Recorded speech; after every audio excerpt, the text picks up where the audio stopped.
يرفع الله الذين آمنوا منكم والذين أوتوا العلم درجات والله بما تعملون خبير.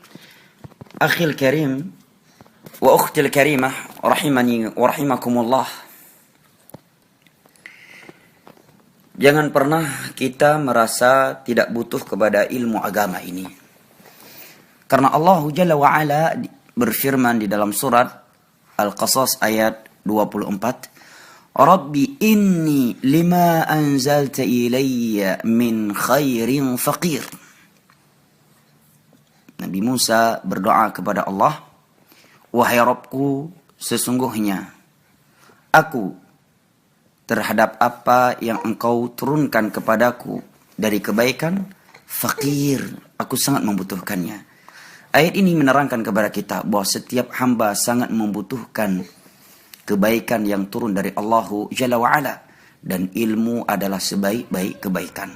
Nabi SAW bersabda, Ma yuridillahu bihi khairan yafaqihu fid din. Barang siapa yang Allah inginkan kebaikan untuknya, maka Allah akan fakihkan dia, fahamkan dia ilmu agama ini.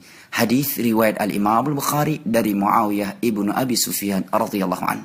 Semoga yang sedikit ini bermanfaat dan dapat memotivasi kita di dalam menuntut ilmu agama yang mulia ini. Barakallahu fikum.